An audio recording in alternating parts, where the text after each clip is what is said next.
স্ত্রী সন্তানের ভরণপোষণ চালাতে না পারলে বিয়ে করেছো কেন? শুধু নিজের শরীরের চাহিদা মেটানোর জন্য? কথাগুলো বলে অনিমা জানালার দিকে মুখ ঘুরিয়ে নিল। বাইরের আকাশটা আজ বড্ড গমট।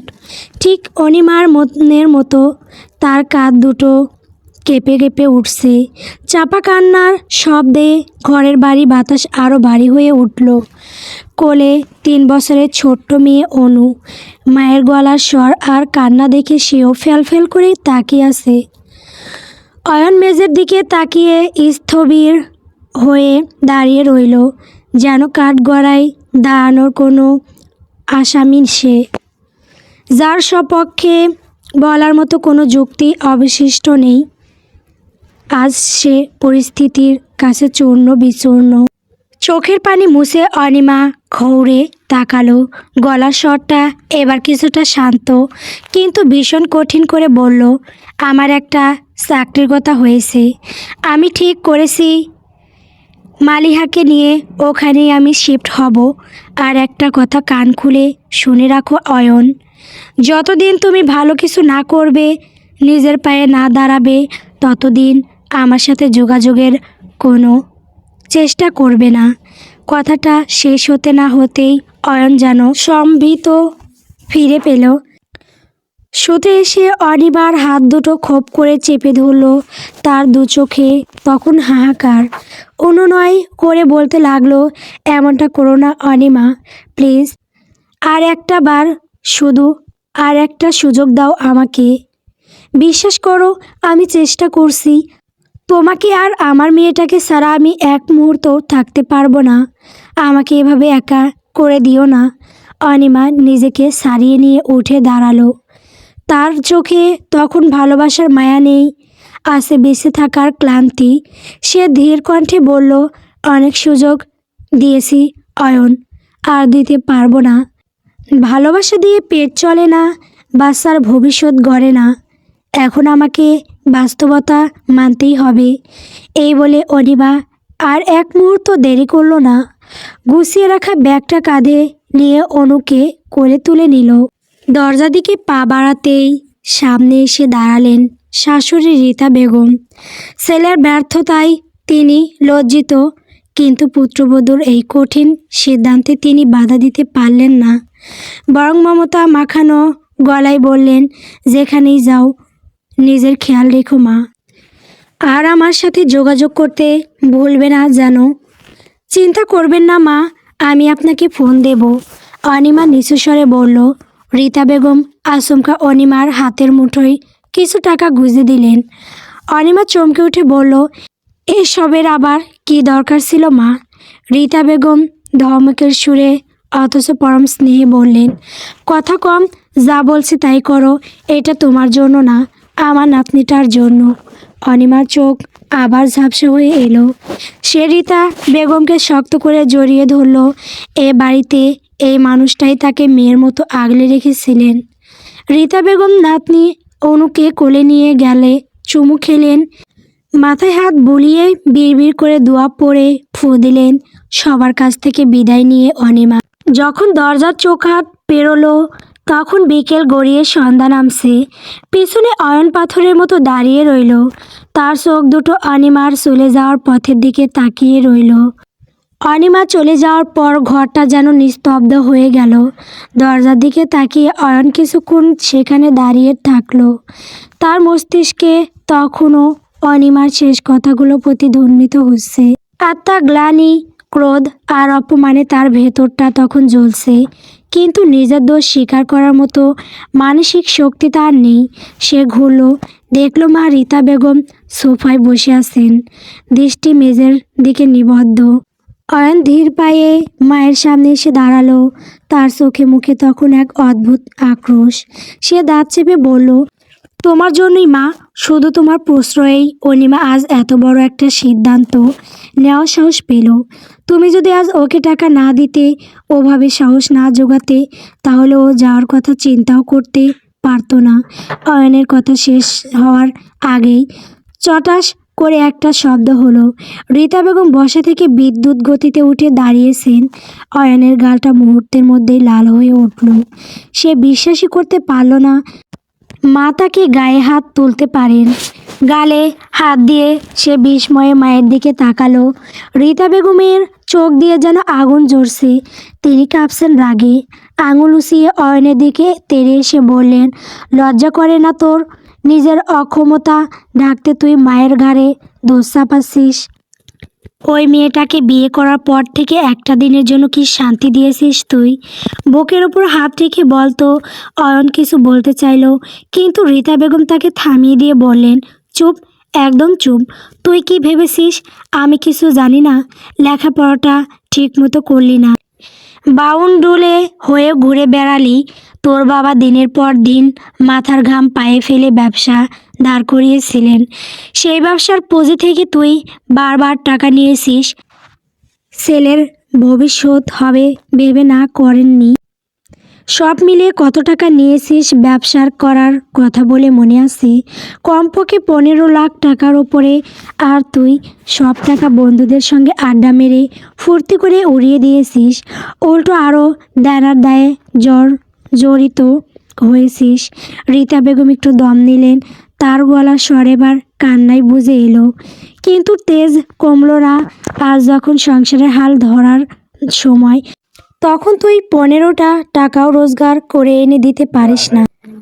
আর ওই মেয়েটা সামান্য একটা অজুহাতে মেয়েটাকে তুই মানসিক চাপ দিস। ও টাকা কোথায় পাবে অয়ন? ওর বাবা মা কেউ বেঁচে নেই। এতিম মেয়েটা ছোট বোনটা ভাইয়ের দেওয়ার কোনো মতে টিকে আছে। ভাবি তাকে সহ্য করতে পারে না জেনেও বাধ্য হয়ে নিজের কাছে রেখেছে। তুই এসব জানিস না? অয়ন মাথা নিচু করে দাঁড়িয়ে রইল। রীতা বেগম আবার বললেন, ভুলে যাস না, অনিমা একজন কোয়ালিফাইড নার্স। লেখাপড়া ও তোর সে অনেক ভালো ছিল। তোর কপাল ভালো যে ওর মতো একটা শিক্ষিত মার্জিত মেয়ে তোকে ভালোবেসে সব ছেড়ে এই বাড়িতে এসেছিল। কোনো চাকরি পর্যন্ত করেনি তোর খেয়াল রাখার জন্য। ভেবেছিল তুই শুধরে যাবি, সংসার করবি, কিন্তু তুই ওর ভালোবাসার কোনো মান রাখলি না। রোজ রোজ টাকার জন্য খোটা মানসিক অত্যাচার। তাই আমি তাকে চলে যেতে বলেছি, ও যাতে নিজের পায়ে দাঁড়াতে পারে সেই সাহস আমি দিয়েছি। রীতা বেগম কঠিন গলায় চূড়ান্ত সিদ্ধান্ত জানিয়ে দিলেন, শুনে রাখ অয়ন, এখন থেকে ওর আর আমার নাতনির যাবতীয় যা খরচ লাগে তোর বাবা আর আমি দেব, কিন্তু তোর পেছনে আর একটা ফুটো পয়সাও আমি খরচ করব না। তুই কি করবি সেটা তোর দেখার বিষয়। আমার কাছে আর আসবি না। মায়ের এমন রাগ দেখে অয়ন আর একটা কথাও বলতে পারল না। অপরাধ বোধ আর অপমানে সে যেন মাটির সঙ্গে মিশে গেল। অনিমা যখন তার ভাইয়ের সৌরভের বাসায় পৌঁছালো, তখন সন্ধ্যা ঘনিয়ে এসেছে। ক্লান্তিতে শরীরটা ভেঙে আসছে তার। সৌরভ ড্রয়িং রুমে বসে টিভি দেখছিল। অনিমাকে ব্যাগ আর বাচ্চা সহ ঢুকতে দেখে সে চমকে উঠল। ভেতরের ঘর থেকে সৌরভের স্ত্রী বেরিয়ে এসে অনিমার দিকে বাঁকা চোখে তাকালো, কিন্তু কিছু বলল না। অনিমা ভাইকে আড়ালে দেখে নিয়ে গেল। মালিহা তখন নিজের ঘরে পড়ছিল। বোনের গলার আওয়াজ পেয়ে সে দৌড়ে এলো। অনিমাকে জড়িয়ে ধরে বলল, আপু তুই এসেছিস? অনিমা মালিহার মাথায় হাত বুলিয়ে সৌরভকে বলল, ভাইয়া আমি একটা কথা বলতে এসেছি। আমি আর অয়নের সাথে থাকছি না। আমি একটা চাকরি পেয়েছি দূরের এক শহরে। পোস্টিংটা ওখানেই হয়েছে। আমি কালই সেখানে শিফট হব। সৌরভ অবাক হয়ে বলল, হঠাৎ এমন সিদ্ধান্ত? আর একা বাচ্চা নিয়ে তুই থাকবি কি করে? অনিমা মালিহার দিকে তাকিয়ে বলল, আমি একা না ভাইয়া, আমি মালিহাকে আমার সাথে নিয়ে যেতে চাই। এখানে ওর পড়াশোনা ক্ষতি হচ্ছে না জানি, কিন্তু ওখানে আমি ওকে কলেজ ভর্তি করিয়ে দেব। আর ও থাকলে আমার অনেক সুবিধা হবে। আমি ডিউটিতে গেলে ও অনুকে দেখে রাখতে পারবে। সৌরভ কিছুটা চিন্তিত হলেও মনে মনে স্বস্তি পেল, কারণ তার স্ত্রী মালিয়াকে খুব একটা পছন্দ করে না। এ নিয়ে সংসারে প্রায় অশান্তি হয়। মালিয়া চলে গেলে সংসারে শান্তি ফিরবে, আবার অনিমার ও উপকার হবে। সে বলল, হ্যাঁ এটা ভালো হবে। মালিহা তোর সাথে থাকলে অনুকে দেখাশোনা করতে পারবে, তোর চাকরিটাও নির্বিঘ্নে করতে পারবি। কিন্তু থাকার ব্যবস্থা, নতুন জায়গা, বাসা ঠিক করেছিস?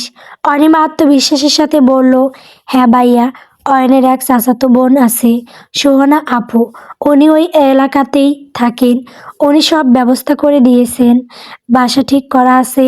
বেশ, তাহলে আর চিন্তা নেই, কাল সকালেই তোরা রওনা দে, আমি স্টেশনে পৌঁছে দেব।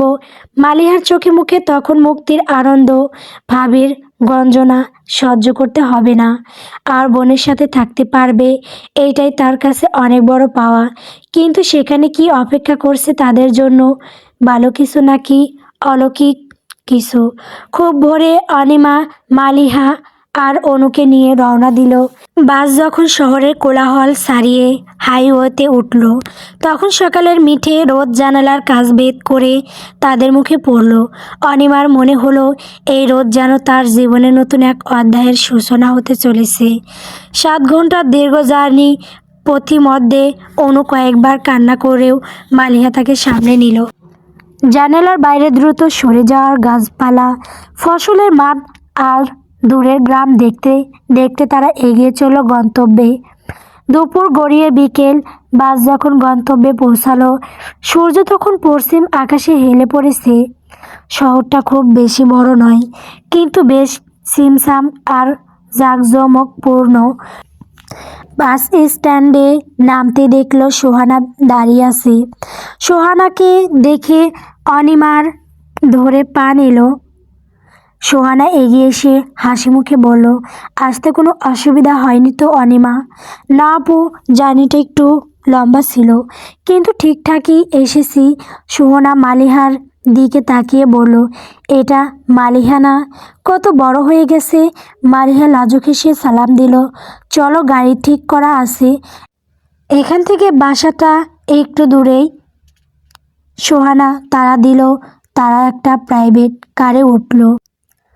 গাড়ি মূল শহর ছাড়িয়ে ক্রমশ লোকালয়ের বাইরের দিকে যেতে লাগলো। রাস্তাটা মূসন, কিন্তু দুপাশের দৃশ্যপট দ্রুত বদলাতে শুরু করলো।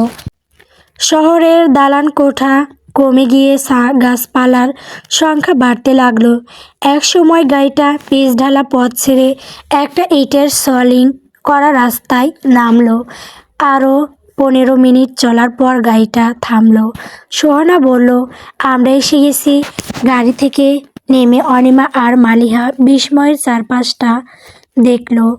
জায়গাটা অদ্ভুত সুন্দর, কিন্তু কেমন যেন গা ছমছমে। সামনে বিশাল এক লোহার গেট, ভেতরে বাগান ঘেরা একতলা একটা পুরনো আমলের বাড়ি। বাড়ির রংটা শ্যাওলা ধরা সাদা। বাড়ির ঠিক সামনে দিয়ে বয়ে গেছে একটা ছোট নদী। নদীর ওপারে ঘন জঙ্গল, যার গাছগুলো এত উঁচু যে সূর্যের আলো মাটিতে পৌঁছায় কিনা সন্দেহ। চারপাশটা ভীষণ নির্জন। আশেপাশে তাকালে দূরে দূরে আরও কিছু বাড়িঘর চোখে পড়ে, কিন্তু কোথাও কোনো মানুষের সারা শব্দ নেই। কোনো বাড়ির জানালায় পর্দা উড়ছে না, কোনো বারান্দায় কাপড় নেড়ে দেওয়া নেই। যেন এক পরিত্যক্ত নগরী। পাখির ডাক ছাড়া আর কোনো শব্দ নেই। নদীর জলের সলসল শব্দ সেই নীরবতাকে আরও গভীর করে তুলছে। মালিহা বিরু বিরু পায়ে অনিমার হাত খামচে ধরল। সে ফিসফিস করে বলল, আপু, জায়গাটা এমন কেন? এত সুন্দর সব বাড়িঘর, অথচ কোথাও কোনো মানুষ নেই কেন? এখানে কি কেউ থাকে না? অনিমাও বিষয়টা খেয়াল করেছে। তার বুকের ভেতরটা একটু কেঁপে উঠল। সে সোহানার দিকে তাকিয়ে বলল, তাই তো আপু, মালিহা ঠিকই বলেছে, জায়গাটা কেমন যেন খালি খালি। এখানে কি আর কোনো প্রতিবেশী নেই? সোহানা অদ্ভুত এক হাসি আসলো। সে গেটের তালা খুলতে খুলতে খুব স্বাভাবিক গলায় বলল, না রে, এখানে আর কেউ নেই, এই পুরো এলাকাটাই এখন ফাঁকা। অনিমা অবাক হয়ে বলল, ফাঁকা মানে? এতগুলো বাড়ি তাহলে কাদের? সোহানা গেট খুলে ভেতরে ঢুকতে ইঙ্গিত করলো, তারপর শান্ত গলায় বলল, বাড়িগুলো মানুষেরই ছিল, কিন্তু এখন আর মানুষ থাকে না। তোদের ভয় নেই, এই বাড়িটা নিরাপদ। মালিহা ভয়ে কাঁপা কাঁপা গলায় বলল, তাহলে তো আপু একটু ভয়ের ব্যাপার। ডাকাত বা চোর?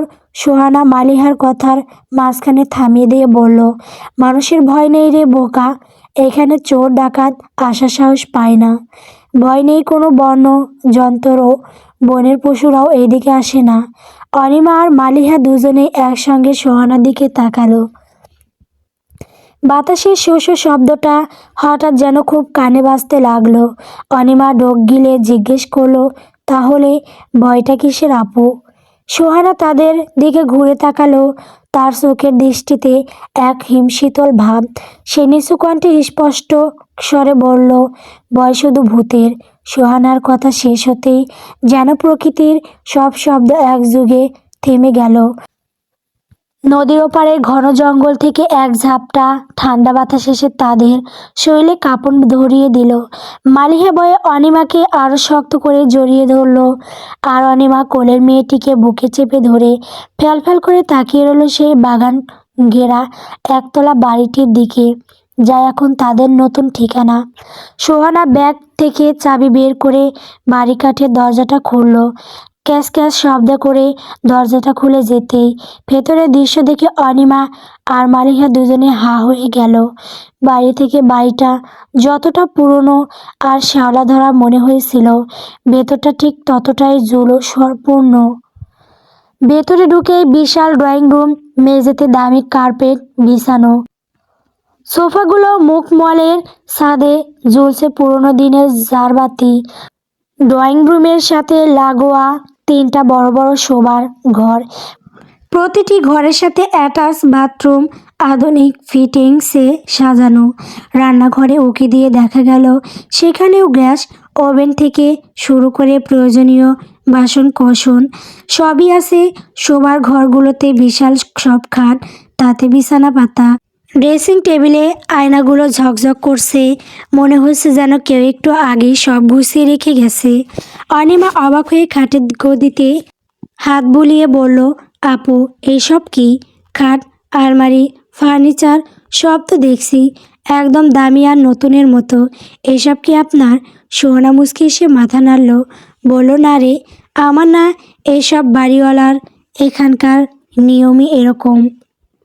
যারা ভাড়াটিয়া হয়ে আসে তারা মানুষটা শুধু খালি হাতে পায়ে এসে বাড়িতে উঠবে, আর কিছু আনার দরকার নেই, সব রেডি থাকে। মালিহা বিস্ময় আর আনন্দের মিশেলে বলে উঠল, বাহ, দারুণ ব্যাপার তো। বাসা বদলানোর ঝক্কি নেই, যেন কোনো 5 স্টার হোটেলে এসেছে।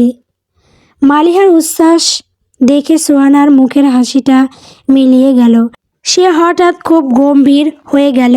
অনিমার দিকে তাকিয়ে গলায় একরাশ সতর্কতা ঢেলে বলল, শোন অনিমা, একটা জরুরি কথা বলি, খুব মন দিয়ে শোন।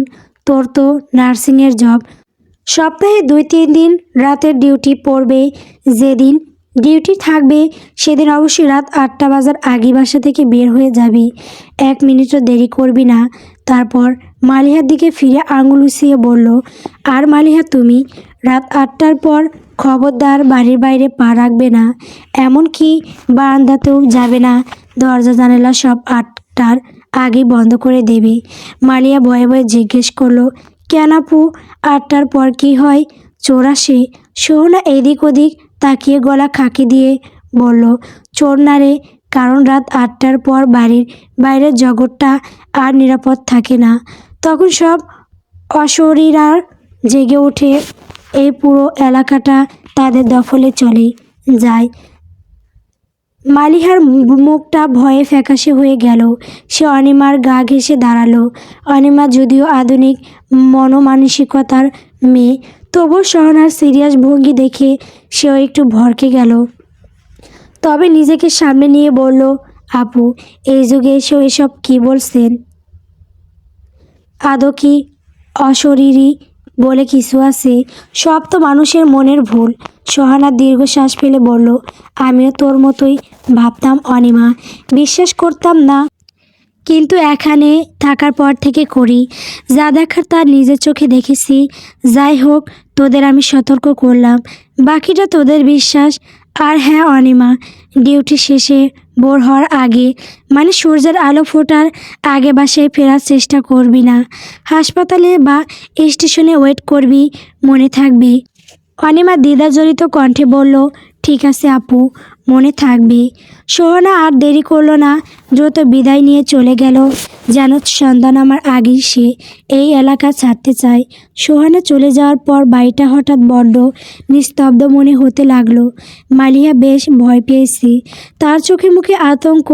অনিমা সাহস জোগাতে বলল, ভয় পাস না মালিহা, চল আমরা ঘরদরগুলো একটু মুছে ফেলি, যদিও সব পরিষ্কারই আছে। কাজ করতে করতে অনিমা বলল, শোন, এত বড় বাড়ি, আলাদা আলাদা ঘরে থাকার দরকার নেই। আমরা সবাই মিলে একটা ঘরেই থাকবো, আমি, তুই আর অনু। কি বলিস? মালিহা যেন হাতে চাঁদ পেল। সে দ্রুত মাথা নেড়ে বলল, হ্যাঁ আপু, এটাই ঠিক হবে। একা ঘরে আমি থাকতে পারবো না। ঘর গোছানো শেষ হতে হতে সন্ধ্যা ঘনিয়ে এলো। অনিমা ঘড়ির দিকে তাকিয়ে দেখলো সময় খুব বেশি নেই। সে বলল, মালিহা, তুই দরজাটা লাগিয়ে অনুকে নিয়ে বস, আমি চট করে বাজার থেকে রাতের খাবার নিয়ে আসি। রান্না করার সময় নেই আজ। মালিয়া আতঙ্কিত হয়ে বলল, কিন্তু আপু, এখন তো সন্ধ্যা হয়ে যাচ্ছে। সোহানা আপু তো বারণ করলো। অনিমা মালিহার কাঁধে হাত রেখে আশ্বস্ত করে বলল, আরে বোকা, সোহানা আপু তো রাত 8টার পর বের হতে বারণ করেছে। এখন তো সবে সন্ধ্যা, আমি 8টার অনেক আগেই ফিরে আসবো। তুই একদম ভয় পাস না, দরজা দিয়ে ভেতরে থাক। মালিয়াকে বুঝিয়ে অনিমা দ্রুত পায়ে বেরিয়ে গেল। বাজারের এলাকাটা বেশ খানিকটা দূরে। সে প্রয়োজনীয় চাল ডাল, মোমবাতি আর রাতের জন্য হোটেল থেকে খাবার কিনে যখন ফিরছিল, তখন ঘড়িতে 7:30 বাজে। শহরের কোলাহল ছাড়িয়ে তাদের পাড়ায় ঢুকতেই অনিমা চমকে গেল। লোড শেডিং নেই, অথচ চারপাশটা কেমন যেন ঘুটঘুটে অন্ধকার। আকাশে চাঁদ নেই, তারাও যেন মেঘের আড়ালে লুকিয়েছে। রাস্তার ল্যাম্পপোস্টগুলো জ্বলছে না, শুধু দূরে তাদের এই বাগান বাড়িটার বারান্দায় একটা মাত্র লাইট জ্বলছে। সে আলোটা অন্ধকারের বুকে যেন এক ভুতুড়ে চোখের মতো তাকিয়ে আছে। অনিমা পা চালিয়ে হাঁটতে শুরু করলো। বাড়ির কাছাকাছি আসতেই হঠাৎ তার দৃষ্টি গেল বাম দিকে। নদীর পাড় ঘেঁষে ঘন জঙ্গল। সেই অন্ধকারের মধ্যে নদীর ধারের কোনো একটা জায়গার থেকে ধপ করে একটা নীলসে আলো জ্বলে উঠল। কোনো মানুষের হাতে ধরা টর্চ বা লণ্ঠনের আলো নয় ওটা। আলোটা অদ্ভুত রকমের উজ্জ্বল এবং স্থির। অনিমা থমকে দাঁড়ালো, ভয়ে তার বুকের ভেতরটা ধক করে উঠল। সে দেখল সেই আলোটা মাটির একটু ওপর দিয়ে ভেসে ভেসে অবিশ্বাস্য দ্রুত গতিতে নদী পাড় থেকে গভীর জঙ্গলের দিকে এগিয়ে যাচ্ছে। বাতাসের কোনো শব্দ নেই, অথচ আলোটা যেন ঝড়ের বেগে জঙ্গলে মিলিয়ে গেল। অনিমার শরীর দিয়ে একটা ঠান্ডা স্রোত বয়ে গেল। সে আর এক মুহূর্ত দাঁড়ালো না, দৌড়ে গেটের দিকে ছুটল। সোহানা আপুর কথাগুলো তার কানে তখন পাগলা ঘন্টির মতো বাজছে। অনিমা হাঁপাতে হাঁপাতে বাড়ির ভেতরে ঢুকে সদর দরজাটা বন্ধ করে দিল। পিঠ ঠেকিয়ে দরজায় দাঁড়িয়ে সে চোখ বন্ধ করে নিজেকে শান্ত করার চেষ্টা করলো। বাইরের ওই নীলচে আলো আর বাতাসের শস্যের শব্দটা যেন দরজার ওপাশে অত পেতে আছে। ঠিক তখনই অনু দৌড়ে এসে অনিমার পা জড়িয়ে ধরলো। মায়ের শরীরের উষ্ণতা পেয়েও মেয়েটা কেমন যেন কাঁপছে। সে মুখ তুলে ভীরু গলায় বলল, মা, আমার না খুব ভয় লাগছে। অনিমা দ্রুত নিজেকে সামলে নিল। মেয়ের সামনে ভয় প্রকাশ করা যাবে না। সে নিচু হয়ে অনুকে কোলে তুলে নিয়ে বুকে জড়িয়ে ধরল। কপালের ঘাম মুছে দিয়ে নরম গলায় বলল, ভয় নেই তো মামনি, মা তো এখন এসে গেছে, আর ভয় কিসের, আমি তো আছি। অনিমা অনুর কপালে চুমু দিল আর বলল, তোমার আন্টি কই মা? অনিমা এদিক ওদিক তাকালো। ড্রয়িং রুমটা ফাঁকা। ঠিক সেই সময় ভেতরে ঘরের দরজা খুলে মালিহা বেরিয়ে এলো। তার চোখ মুখ ফোলা, চুলগুলো এলোমেলো। সে হাই তুলতে তুলতে বলল, আর বলিস না আপু, বিছানায় গায়ে এলিয়ে দিতে কখন যে ঘুমিয়ে গেছি টেরই পাইনি। শরীরটা যা ক্লান্ত লাগছে না। অনিমা মালিহার দিকে তাকিয়ে একটা দীর্ঘশ্বাস ফেললো। ইচ্ছে ছিল বাইরের ওই অদ্ভুত আলোর কথাটা মালিহাকে বলবে, কিন্তু মালিহার ক্লান্ত মুখটা দেখে আর সাহস পেল না। মেয়েটা এমনিতেই ভীতু, তার ওপর দীর্ঘ জার্নির ধকল গেছে। তাছাড়া সে বেশ রোগা পাতলা, বেশি ভয় পেলে যদি অসুস্থ হয়ে পড়ে। অনিমা কথাটা গিলে ফেলল। সে স্বাভাবিক হওয়ার ভান করে বলল, থাক, কিছু হবে না, জার্নির ধকল তো, তাই ঘুমিয়ে পড়েছিস। এখন তাড়াতাড়ি হাত মুখ ধুয়ে নে, আমি খাবার নিয়ে এসেছি, খেয়ে দিয়ে শুয়ে পড়তে হবে। কাল সকালেই আমাকে ডিউটিতে জয়েন করতে হবে। মালিহা মাথা নেড়ে ওয়াশরুমের দিকে গেল। অনিমা অনুকে সোফায় বসিয়ে খাবারের প্যাকেটগুলো খুলতে লাগলো। রাতের খাবার খেতে বসলো তিনজন। ডাইনিং টেবিলটা বেশ বড়, রাজকীয় বলা চলে, কিন্তু এই বিশাল ঘরে মাত্র তিনজন মানুষ। খেতে বসলে কেমন যেন একটা শূন্যতা গ্রাস করে। নীরবতা ভাঙতেই মালিহা ভাত মুখে দিয়ে বলল, আপু, একটা কথা বলা হয়নি তোকে। তুই যখন বাজারে গেলি তখন অয়ন ভাইয়া কল করেছিল আমার ফোনে। অনিমার হাতটা মুখের কাছে গিয়েও থেমে গেল। সে খাবারের প্লেটে দৃষ্টি স্থির রেখে গম্ভীর গলায় বলল, কি বলল? মালিহা একটু অস্বস্ত করে বলল, ভাইয়া বারবার আমাদের বর্তমান ঠিকানাটা জানতে চাইছিল। খুব অনুনয় বিনয় করছিল, কিন্তু তুই মানা করেছিস বলে আমি কিছু বলিনি, শুধু বলেছি আমরা ভালো আছি। অনিমা কোনো উত্তর দিল না, আবার খেতে শুরু করলো। মালি আবার বলল, ভাইয়া অনেকক্ষণ অনুর সাথে কথা বলল। মেয়েটা বাবার গলা শুনে খুব খুশি হয়েছিল। অনিমা এবার মুখ তুলে তাকালো। তার চোখে রাগ নেই, আছে এক ধরনের ক্লান্তি আর অভিমান। সে শান্ত স্বরে বলল, শোন মালিহা, অয়ন যদি অনুর সাথে কথা বলতে চায়, তুই না করবি না। বাবা হিসেবে মেয়ের সাথে কথা বলার অধিকার ওর আছে। আর অনুও ওর বাবাকে মিস করে, কিন্তু আমার ব্যাপারে বা আমাদের এই জায়গার ব্যাপারে যেন কোনো কিছু জানতে না চায়। জানলে আবার অশান্তি শুরু হবে। আমি চাই না নতুন করে কোনো ঝামেলা হোক। মালিহা মাথা নিচু করে বলল, আচ্ছা আপু, মনে থাকবে। খাওয়া দাওয়া শেষ করে ওরা ঘুমানোর প্রস্তুতি নিল। এত বড় বাড়ি, অনেকগুলো ঘর, কিন্তু অনিমার মনের ভেতর খসখস করতে থাকা ভয়টা তাকে আলাদা ঘরে থাকতে দিল না। সে সিদ্ধান্ত নিল, আজ রাতে ওরা তিনজন একই রুমে ঘুমাবে। বিশাল খাটটায় তিনজন অনায়াসেই জায়গা করে নিল। সারাদিনের ধকল আর মানসিক চাপে শরীর এতটাই ক্লান্ত ছিল যে বিছানায় গা লাগতেই অল্প সময়ের মধ্যে সবাই গভীর ঘুমে তলিয়ে গেল। পরদিন সকাল, অনিমার ঘুম ভাঙল অ্যালার্মের শব্দে। জানালার ভারী পর্দা সরিয়ে দিতেই চোখে পড়ল বাইরের দৃশ্য। সকাল হয়েছে ঠিকই, কিন্তু রোদের কোনো বালাই নেই। আকাশটা কেমন যেন ছাই রঙা মেঘে ঢাকা, চারদিকে হালকা কুয়াশার চাদর।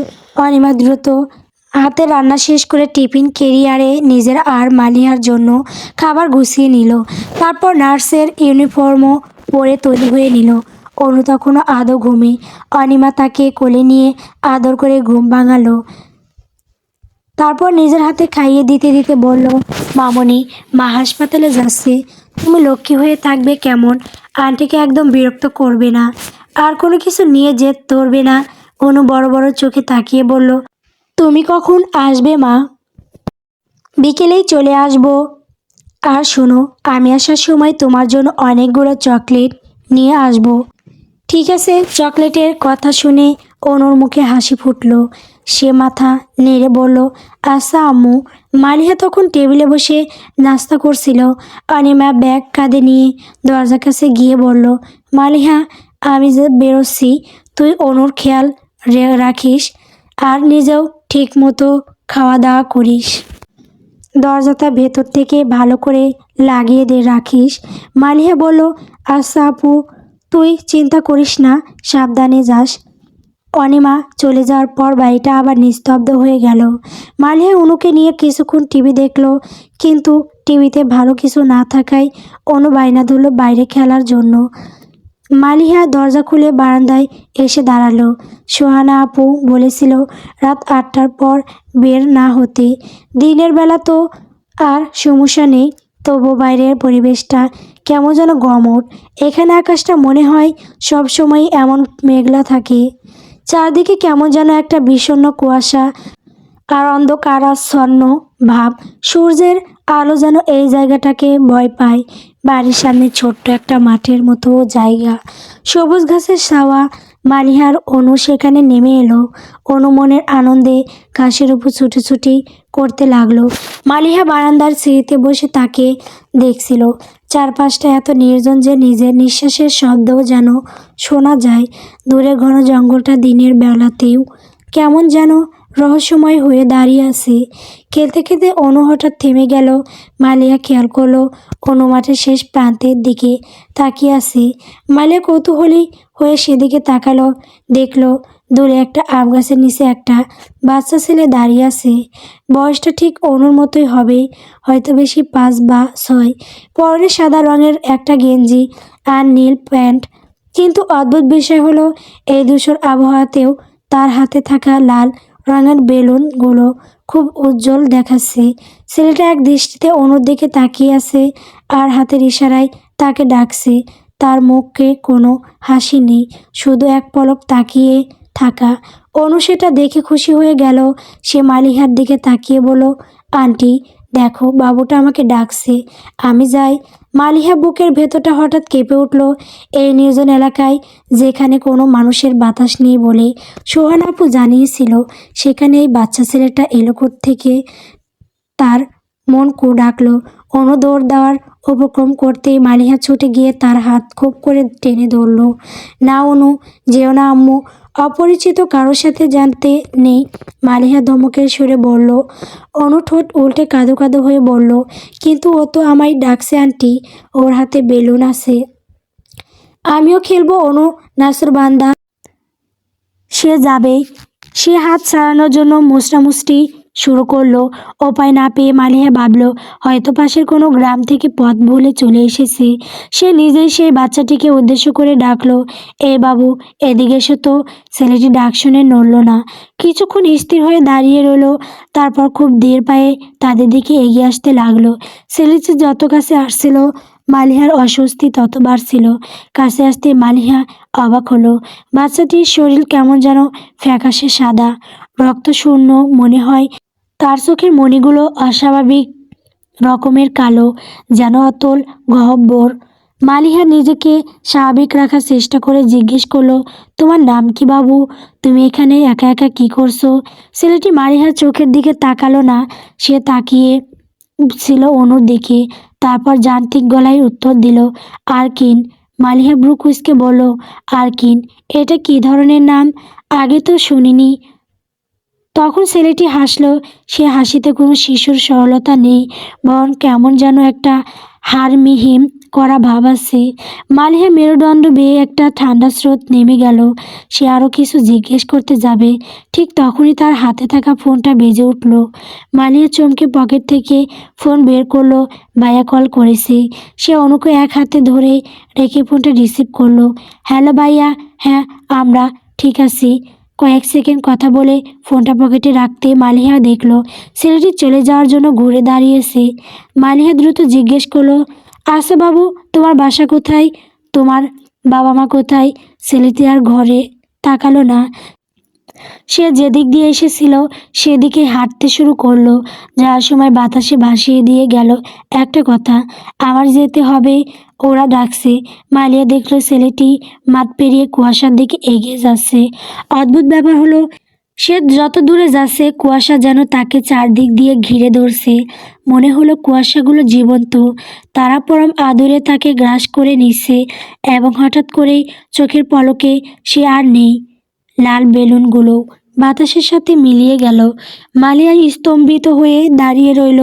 তার হাত পা অবশ হয়ে আসছে। সে অনুভব করলো অনু তার হাতটা শক্ত করে চেপে ধরে আছে।